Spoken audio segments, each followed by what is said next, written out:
Continuando a leitura de 2 Samuel, capítulo 9. Davi e Mefibosete. Certa ocasião, Davi perguntou: resta ainda alguém da família de Saul a quem eu possa mostrar lealdade por causa de minha amizade com Jonatas? Então chamaram Ziba, um dos servos de Saul, para apresentar-se a Davi. E o rei lhe perguntou: você é Ziba? Sou teu servo, respondeu ele. Perguntou-lhe Davi: resta ainda alguém da família de Saul a quem eu possa mostrar a lealdade de Deus? Respondeu Ziba: ainda há um filho de Jonatas, aleijado dos pés. Onde está ele? Perguntou o rei. Ziba respondeu: na casa de Maquir, filho de Amiel, em Lodebar. Então o rei Davi mandou trazê-lo de Lodebar. Quando Mefibosete, filho de Jonatas e neto de Saul, compareceu diante de Davi, prostrou-se com o rosto em terra. Mefibosete? Perguntou Davi. Ele respondeu: sim, sou teu servo. Não tenha medo, disse-lhe Davi, pois é certo que eu o tratarei com bondade por causa da minha amizade com Jonatas, seu pai. Vou devolver-lhe todas as terras que pertenciam ao teu avô Saul, e você comerá sempre à minha mesa. Mefibosete prostrou-se e disse: quem é teu servo para que te preocupes com um cão morto como eu? Então o rei convocou Ziba e disse-lhe: devolvi ao neto de Saul, seu senhor, tudo o que pertencia a ele e à família dele. Você, seus filhos e seus servos cultivarão a terra para ele. Você trará a colheita para que haja provisões na casa do neto do seu senhor. Mas Mefibosete comerá sempre à minha mesa. Ziba tinha 15 filhos e 20 servos. Então Ziba disse ao rei: o teu servo fará tudo o que o rei, meu senhor, ordenou. Assim, Mefibosete passou a comer à mesa de Davi, como se fosse um dos seus filhos. Mefibosete tinha um filho ainda jovem chamado Mica. E todos os que moravam na casa de Ziba tornaram-se servos de Mefibosete.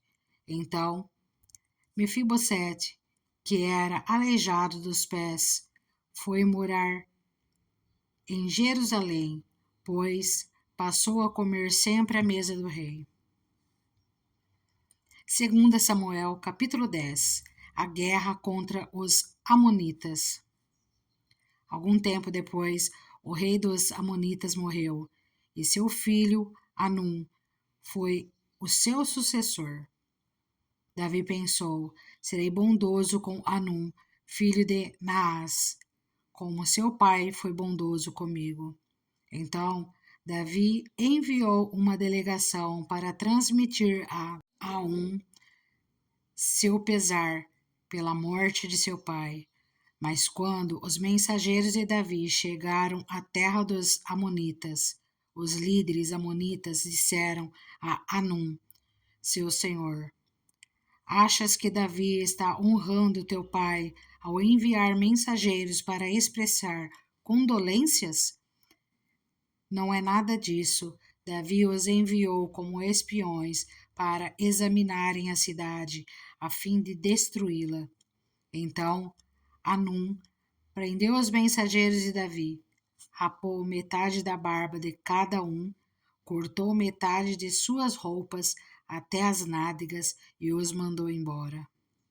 Quando Davi soube disso, enviou mensageiros ao encontro deles, pois haviam sido profundamente humilhados, e lhes mandou dizer: fiquem em Jericó até que a barba cresça, e então voltem para casa. Vendo que tinham atraído sobre si o ódio de Davi, os amonitas contrataram 20.000 soldados de infantaria dos arameus de Bet-Reob e de Zobá, 1.000 homens do rei de Maacá e 12.000 dos homens de Tobi. Ao saber disso, Davi ordenou a Joabe que marchasse com todo o exército. Os amonitas saíram e se puseram em posição de combate à entrada da cidade, e os arameus de Zobá e de Reob e os homens de Tobi e de Maaca posicionaram-se em campo aberto.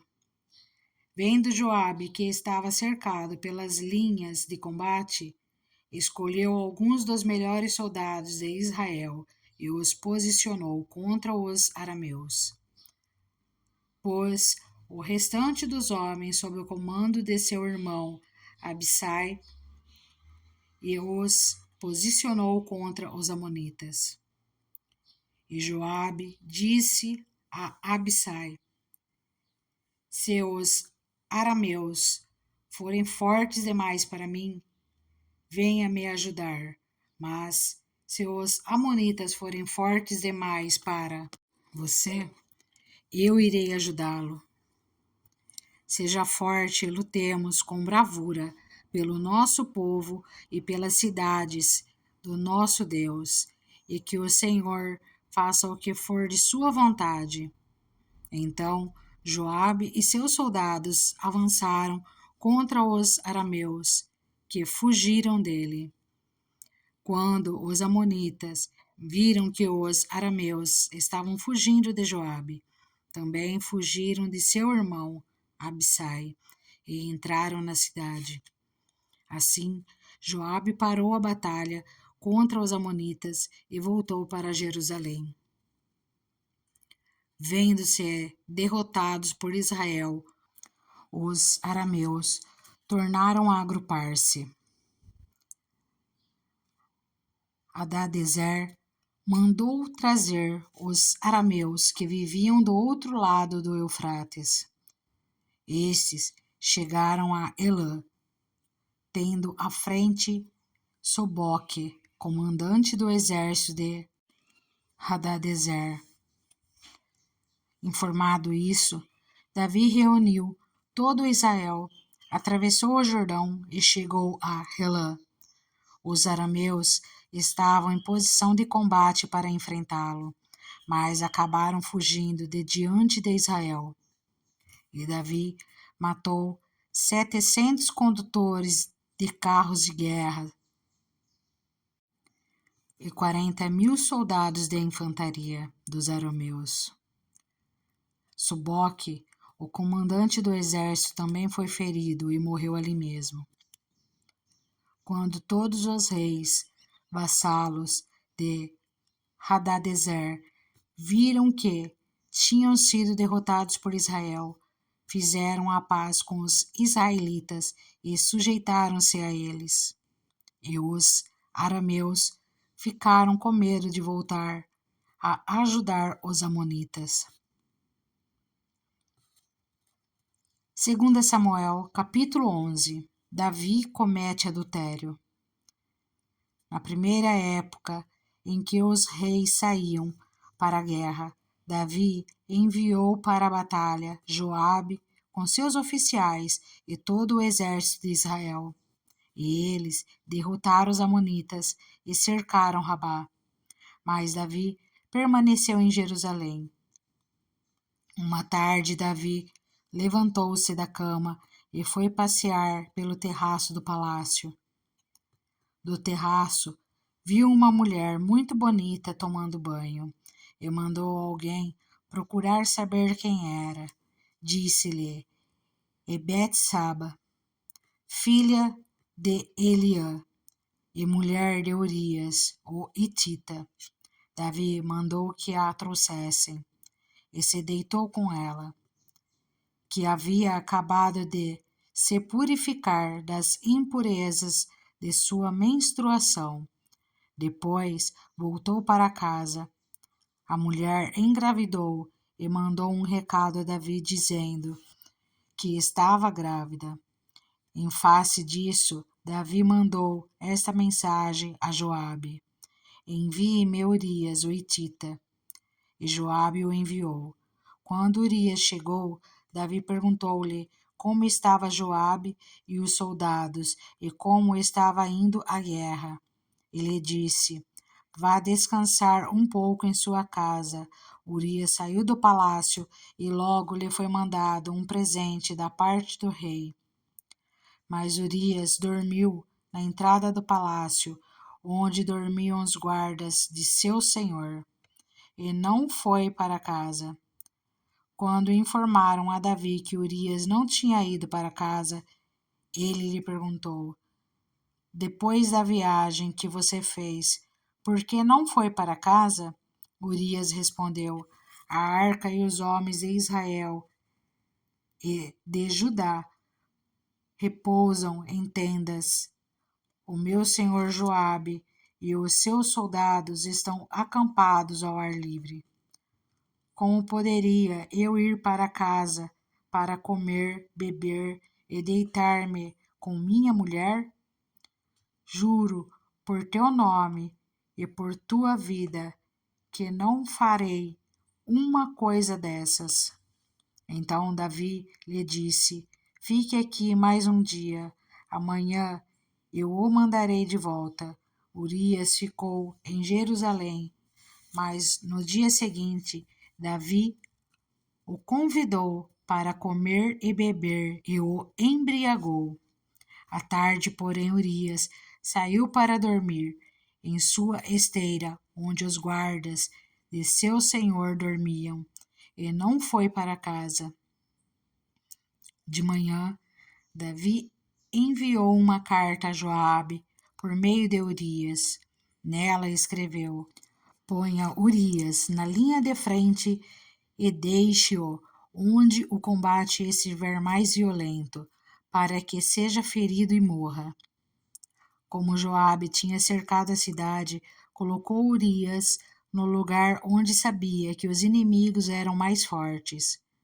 Quando os homens da cidade saíram e lutaram contra Joabe, alguns dos oficiais da guarda de Davi morreram, e morreu também Urias, o hitita. Joabe enviou a Davi um relatório completo da batalha, dando a seguinte instrução ao mensageiro: Ao acabar de apresentar ao rei este relatório, pode ser que o rei fique muito indignado e lhe pergunte: Por que vocês se aproximaram tanto da cidade para combater?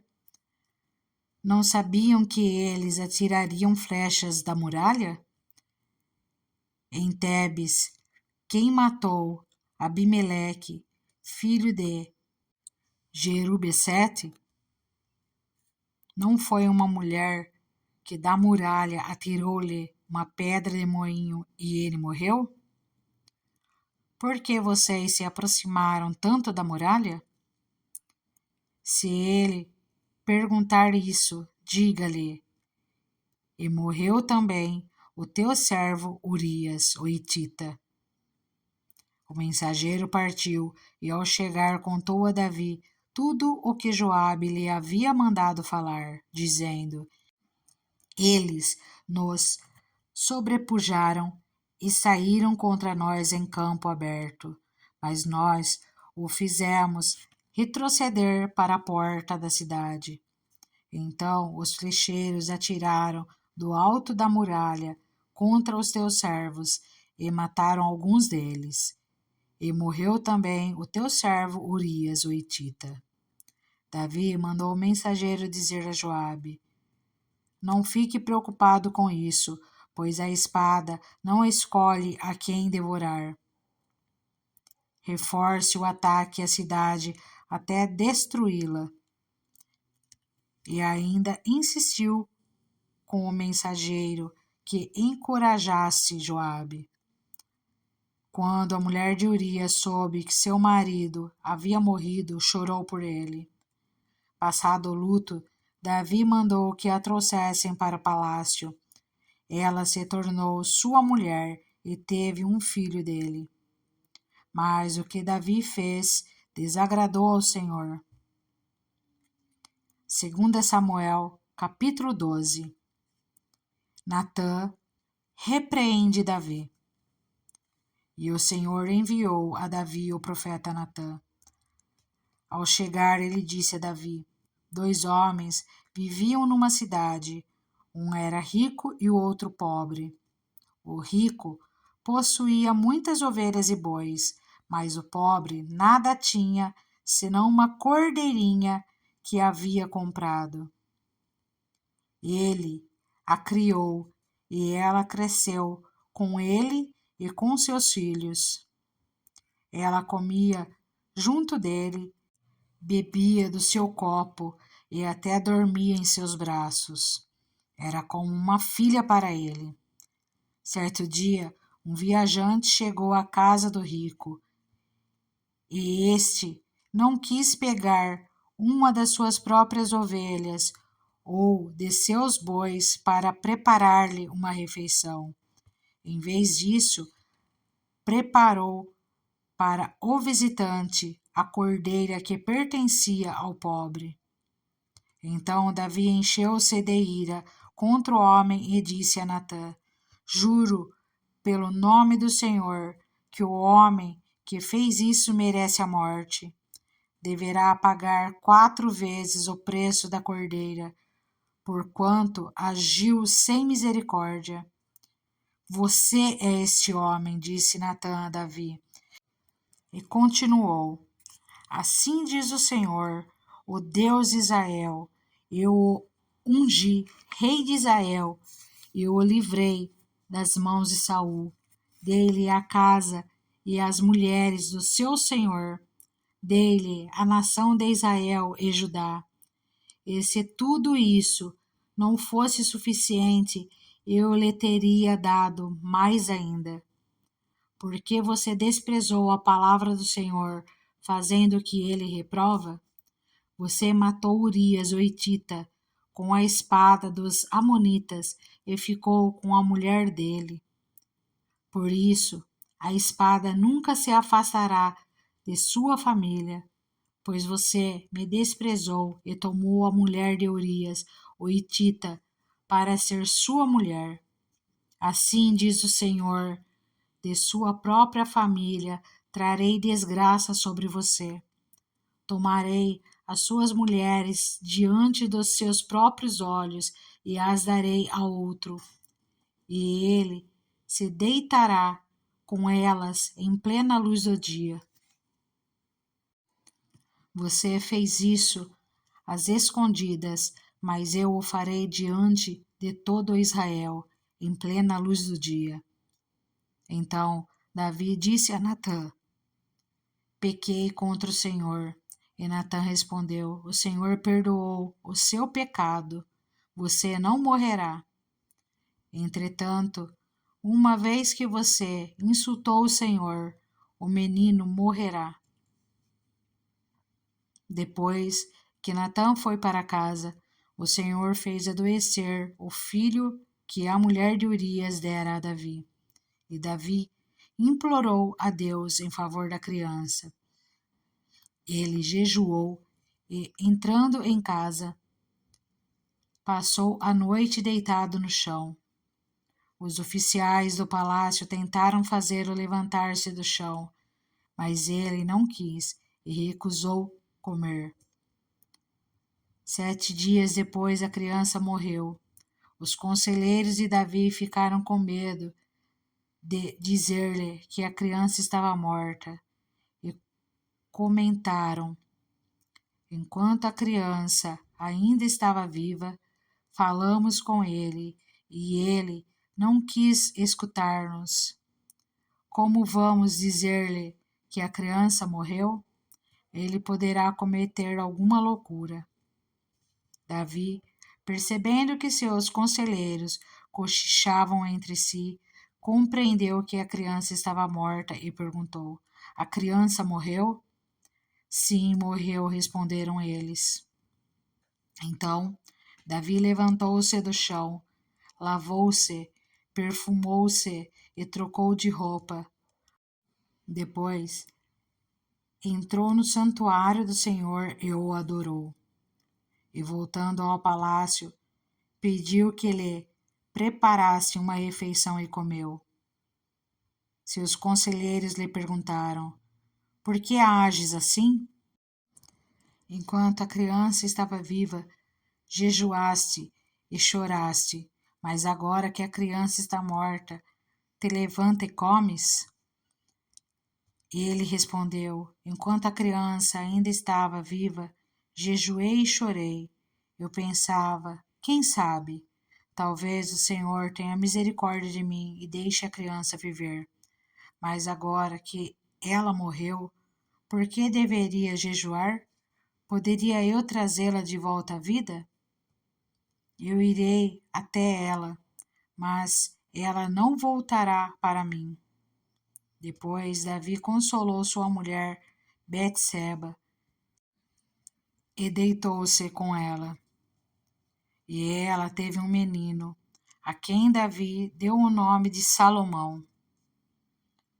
O Senhor o amou e enviou o profeta Natã com uma mensagem a Davi. E Natã deu ao menino o nome de Gedidias. Enquanto isso, Joabe atacou Rabá dos Amonitas e conquistou a fortaleza real. Feito isso, mandou mensageiros a Davi dizendo: Lutei contra Rabá e apoderei-me dos seus reservatórios de água. Agora convoca o restante do exército, cerca a cidade e conquiste-a, senão eu terei a fama de havê-la conquistado. Então Davi convocou todo o exército, foi a Rabá, atacou a cidade e a conquistou. A seguir, tirou a coroa da cabeça de Moloque, uma coroa de ouro de 35 quilos, ornamentada com pedras preciosas, e ela foi colocada na cabeça de Davi. Ele trouxe uma grande quantidade de bens da cidade e trouxe também os seus habitantes, designando-lhes trabalhos com serras, picaretas e machados, além da fabricação de tijolos. Davi fez assim com todas as cidades amonitas. Depois voltou com todo o seu exército para Jerusalém. 2 Samuel, capítulo 13. Tamar é violentada por Amon. Depois de algum tempo, Amon, filho de Davi, apaixonou-se por Tamar. Ela era muito bonita e era irmã de Absalão, outro filho de Davi. Amon ficou angustiado ao ponto de adoecer por causa de sua meia-irmã Tamar, pois ela era virgem e parecia-lhe impossível aproximar-se dela. Amon tinha um amigo muito astuto chamado Jonadab, filho de Simeia, irmão de Davi. Ele perguntou a Amon: Filho do rei, por que todo dia você está abatido? Quer me contar o que se passa? Amon lhe disse: Estou apaixonado por Tamar, irmã do meu irmão Absalão. Vá para a cama e finja estar doente, disse Jonadab. Quando seu pai vier visitá-lo, diga-lhe: Permite que minha irmã Tamar venha dar-me de comer. Gostaria que ela preparasse a comida aqui mesmo e me servisse. Assim poderei vê-la. Amon aceitou a ideia e deitou-se, fingindo ser doente. Quando o rei foi visitá-lo, Amon lhe disse: Eu gostaria que minha irmã Tamar viesse e preparasse 2 bolos aqui mesmo e me servisse. Davi mandou dizer a Tamar no palácio: vá à casa de seu irmão Amon e prepare algo para ele comer. Tamar foi à casa de seu irmão, que estava deitado. Ela amassou a farinha, preparou os bolos na presença dele e os assou.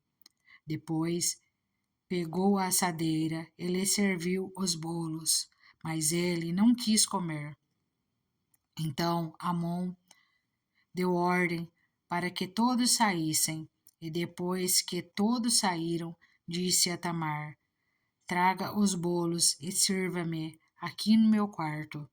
Tamar levou os bolos que havia preparado ao quarto de seu irmão, mas quando ela se aproximou para servi-lo, ele a agarrou e disse: deite-se comigo, minha irmã.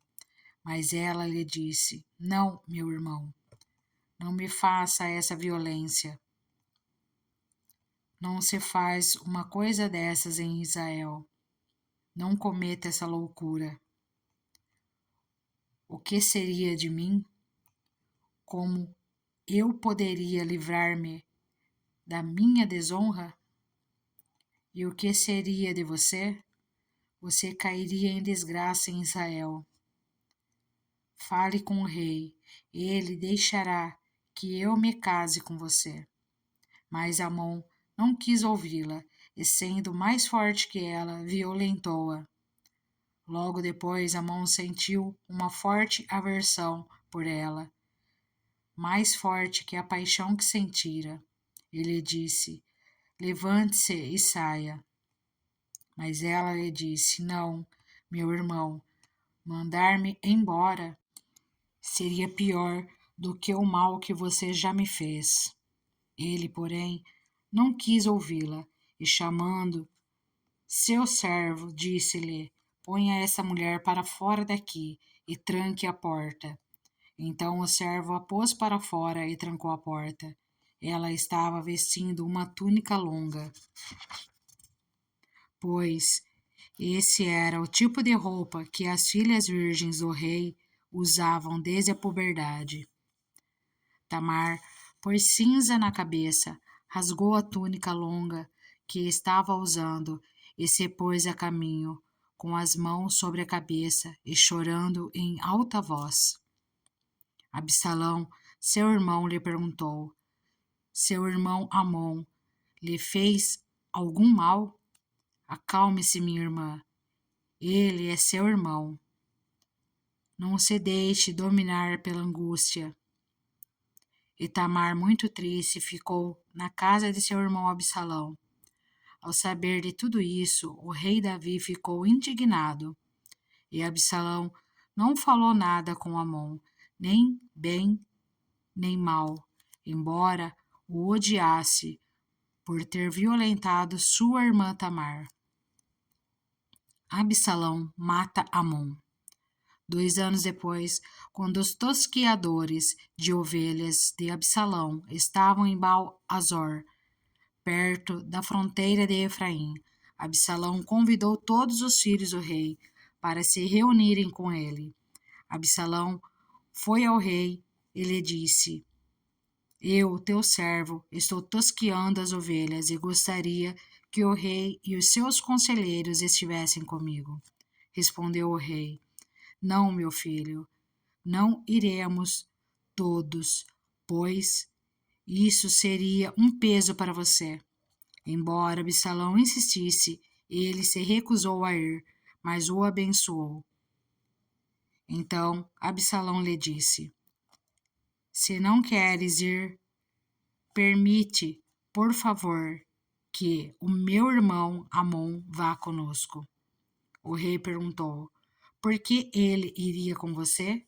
Mas Absalão insistiu, tanto que o rei acabou deixando que Amon e seus outros filhos fossem com ele. Absalão ordenou aos seus homens: ouçam, quando Amon estiver embriagado de vinho e eu disser: matem Amon, vocês o matarão. Não tenham medo. Eu assumo a responsabilidade. Sejam fortes e corajosos. Assim, Os homens de Absalão mataram Amon, obedecendo às suas ordens. Então todos os filhos do rei montaram em suas mulas e fugiram. Estando eles ainda a caminho, chegou a seguinte notícia ao rei: Absalão matou todos os teus filhos, nenhum deles escapou. O rei levantou-se, rasgou as suas vestes, prostrou-se com o rosto em terra, e todos os conselheiros que estavam com ele também rasgaram as vestes. Mas Jonadab, filho de Simeia, irmão de Davi, disse: Não pense, o meu senhor, que mataram todos os seus filhos. Somente Amon foi morto. Essa era a intenção de Absalão, desde o dia em que Amon violentou Tamar, irmã dele. O rei, meu senhor, não deve acreditar que todos os seus filhos estão mortos, apenas Amon morreu. Enquanto isso, Absalão fugiu. Nesse meio tempo, a sentinela viu muita gente que vinha pela estrada de Oronaim, descendo pela encosta da colina, e disse ao rei: Vejo homens vindo pela estrada de Oronaim, na encosta da colina. E Jonadab disse ao rei: São os filhos do rei. Aconteceu como o teu servo disse. Acabando de falar, os filhos do rei chegaram, chorando em alta voz. Também o rei e todos os seus conselheiros choraram muito. Absalão fugiu para o território de Taimai, filho de Amiúde, rei de Gesur. E o rei Davi pranteava por seu filho todos os dias. Depois que Absalão fugiu para Gesur, e lá permaneceu 3 anos. A ira do rei contra Absalão cessou, pois ele se sentia consolado da morte de Amon. 2 Samuel, capítulo 14. Absalão volta para Jerusalém. Joabe, filho de Zeruia, percebendo que o rei estava com saudade de Absalão, mandou buscar uma mulher astuta em Tecoa. Ele disse: Finja que está de luto. Vista-se de preto e não se perfume. Haja como uma mulher que há algum tempo está de luto. Vá dizer ao rei estas palavras, e a instruiu sobre o que ela devia dizer. Quando a mulher apresentou-se ao rei, prostrou-se com o rosto em terra, em sinal de respeito, ele disse: Ajuda-me, ó rei.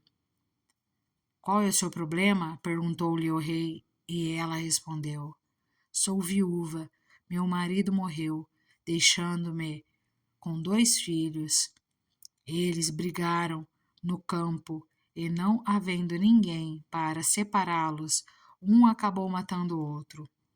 Agora todo o clã levantou-se contra a tua serva, exigindo: entregue o assassino para que o matemos pela vida do irmão e nos livremos também do herdeiro.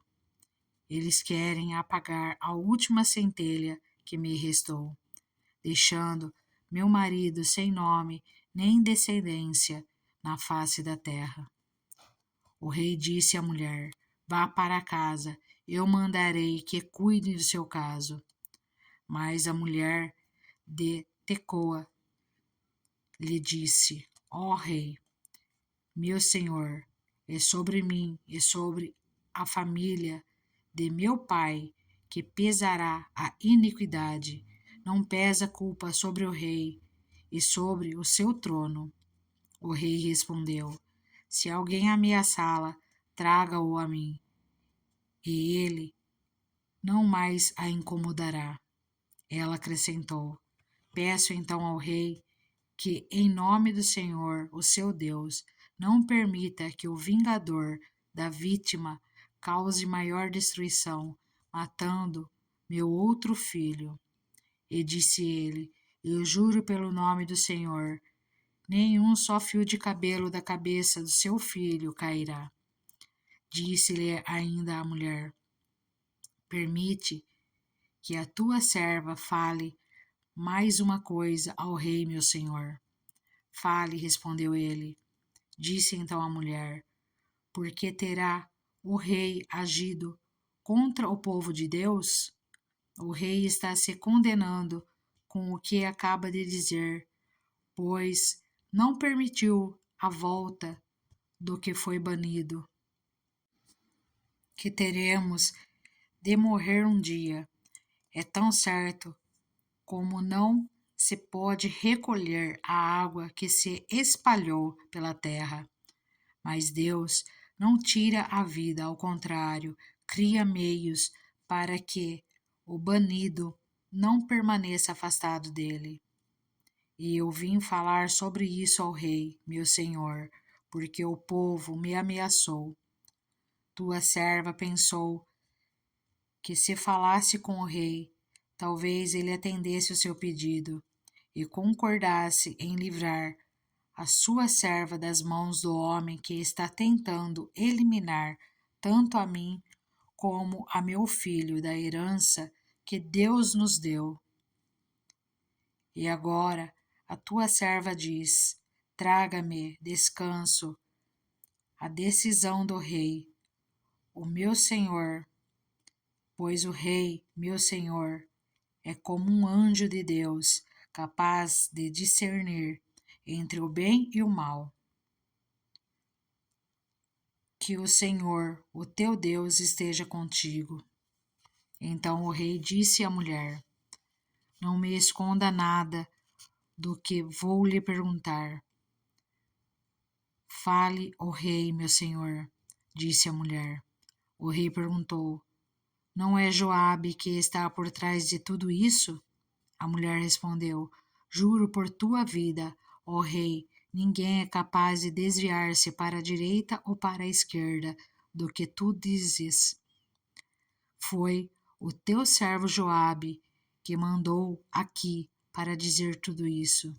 O teu servo Joabe agiu assim para mudar a situação, mas o seu senhor é sábio, como um anjo de Deus, e nada lhe escapa de tudo o que acontece no país. Depois o rei disse a Joabe: Muito bem, atenderei esse pedido. Vá e traga de volta o jovem Absalão. Joabe prostrou-se com o rosto em terra, abençoou o rei e disse: Hoje o teu servo ficou sabendo que o vês com bons olhos, pois o rei atendeu o pedido de seu servo. Então Joabe foi a Gessur e trouxe Absalão de volta para Jerusalém.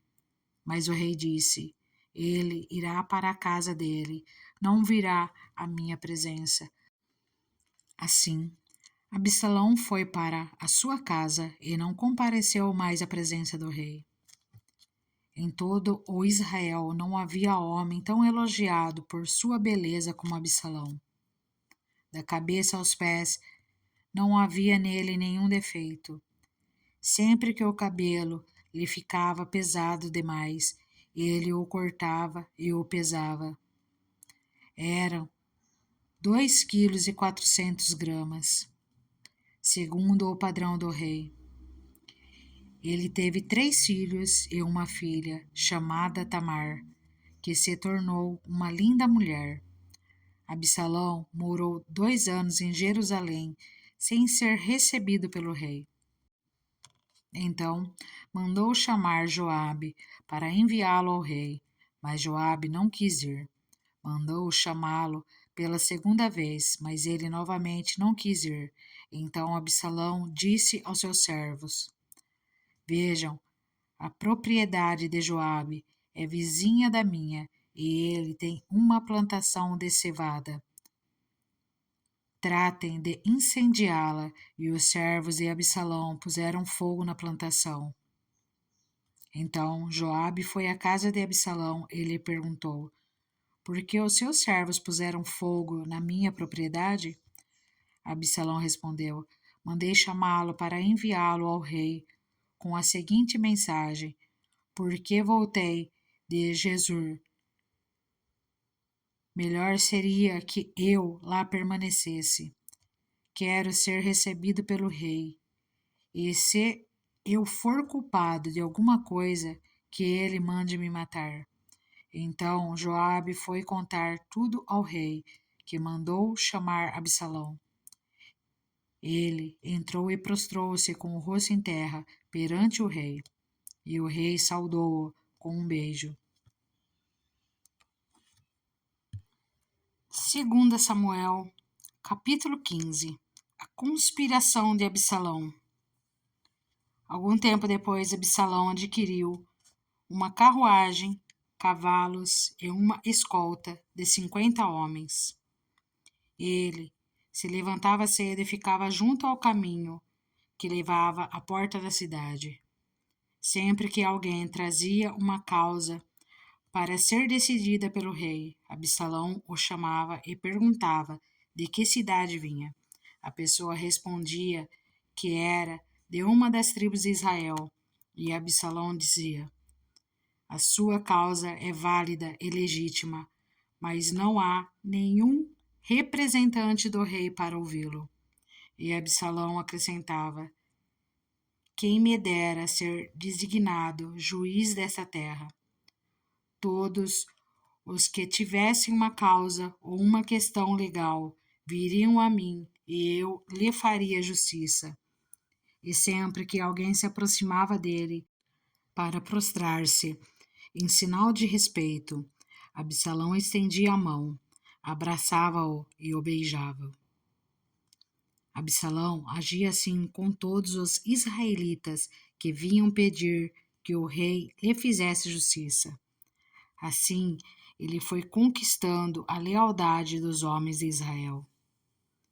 Ao final de 4 anos, Absalão disse ao rei: Deixe-me ir a Hebrom para cumprir um voto que fiz ao Senhor.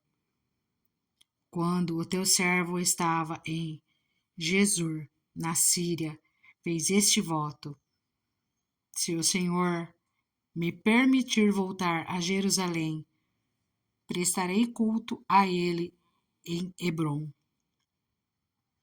Vá em paz, disse o rei, e ele foi para Hebrom. Absalão enviou secretamente mensageiros a todas as tribos de Israel, dizendo: Assim que vocês ouvirem o som das trombetas, digam: Absalão é o rei em Hebrom. Absalão levou 200 homens de Jerusalém. Eles tinham sido convidados e nada sabiam nem suspeitavam do que estava acontecendo. Depois de oferecer sacrifícios, Absalão mandou chamar Aitófel, da cidade de Gilo, conselheiro de Davi. A conspiração ganhou força e cresceu o número dos que seguiam Absalão. A fuga de Davi. Então o mensageiro chegou e disse a Davi: Os israelitas estão com Absalão. Em vista disso, Davi disse aos conselheiros que estavam com ele em Jerusalém: Vamos fugir, caso contrário, não escaparemos de Absalão. Se não partirmos imediatamente, ele nos alcançará, causará a nossa ruína e matará o povo à espada. Os conselheiros do rei lhe responderam: Teus servos estão dispostos a fazer tudo o que o rei, nosso senhor, decidir. O rei partiu, seguido por todos os de sua família. Deixou, porém, 10 concubinas para tomarem conta do palácio. Assim, o rei partiu com todo o povo. Pararam na última casa da cidade e todos os seus soldados marcharam, passando por ele.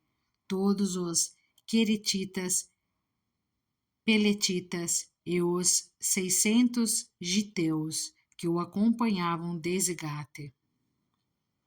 O rei disse então a Itai de Gate: Por que você está indo conosco?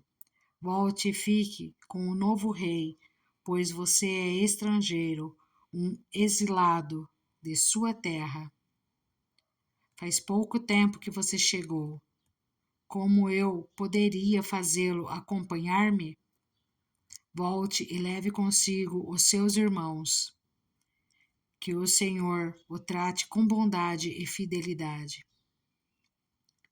Itai, contudo, respondeu ao rei: Juro pelo nome do Senhor e por tua vida, que onde quer que o rei, meu senhor, esteja, ali estará o seu servo para viver ou para morrer. Então Davi disse a Itai: Está bem, pode ir adiante. E Itai, o giteu, marchou com todos os seus soldados e com as famílias que estavam com ele.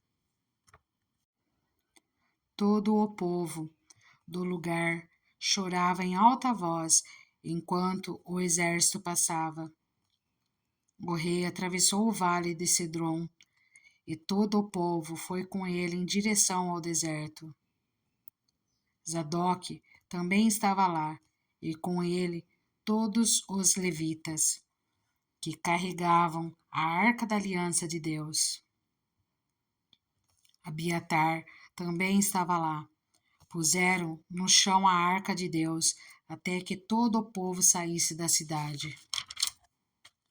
Então o rei disse a Zadok: Leve a arca de Deus de volta para a cidade.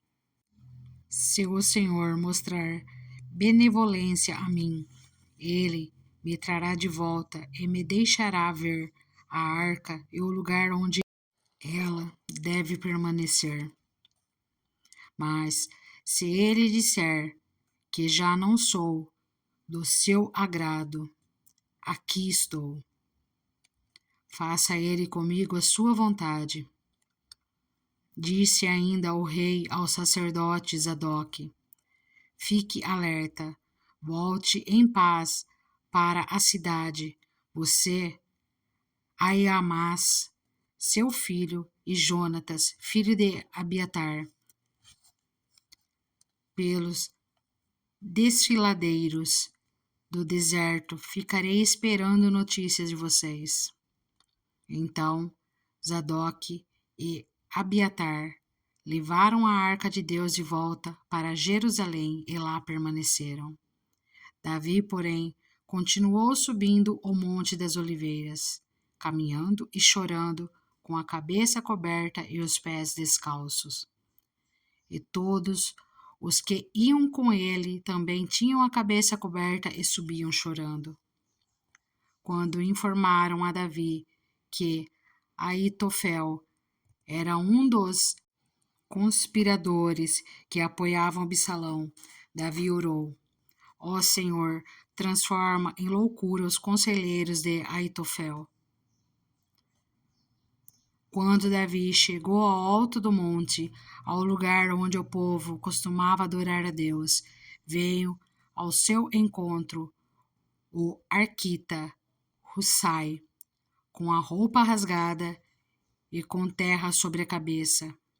E Davi lhe disse: Não adianta você vir comigo, mas se voltar à cidade, poderá dizer a Absalão: Estarei a teu serviço, ó rei. No passado estive a serviço de teu pai, mas agora estarei a teu serviço. Assim você me ajudará, frustrando o conselho de Aitofel. Os sacerdotes Zadok e Abiatar estarão lá com você. Informe-os do que você souber no palácio. Também estarão lá os 2 filhos deles, Ahimaás e Jonatas. Por meio deles, me informe de tudo o que você ouvir. Hussai, amigo de Davi, chegou a Jerusalém quando Absalão estava entrando na cidade. 2 Samuel, capítulo 16. Davi e Ziba. Mal Davi tinha passado pelo alto do monte, lá estava à sua espera Ziba, criado de Mefibosete. Ele trazia 2 jumentos carregando 200 pães, 100 bolos de uva passas, 100 frutas da estação e uma vasilha de couro cheia de vinho. O rei perguntou a Ziba: Por que você trouxe essas coisas? Ziba respondeu: Os jumentos servirão de montaria para a família do rei. Os pães e as frutas são para os homens comerem, e o vinho servirá para reanimar os que ficarem exaustos no deserto. Onde está Mefibosete, neto do seu senhor? Perguntou o rei. Respondeu-lhe Ziba: Ele ficou em Jerusalém, pois acredita que os israelitas lhe restituirão o reino de seu avô. Então o rei disse a Ziba: Tudo o que pertencia a Mefibosete agora é seu. Humildemente me prostro, disse Ziba, que o rei, meu senhor, agrade-se de mim. Simei amaldiçoa Davi.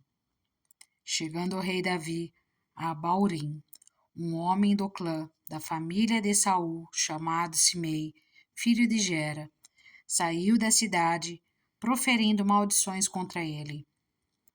Ele atirava pedras em Davi e em todos os conselheiros do rei, embora todo o exército e a guarda de elite estivessem à direita e à esquerda de Davi. Enquanto amaldiçoava Simei, dizia: saia daqui, assassino, bandido. O Senhor retribuiu a você todo o sangue derramado na família de Saul, em cujo lugar você reinou.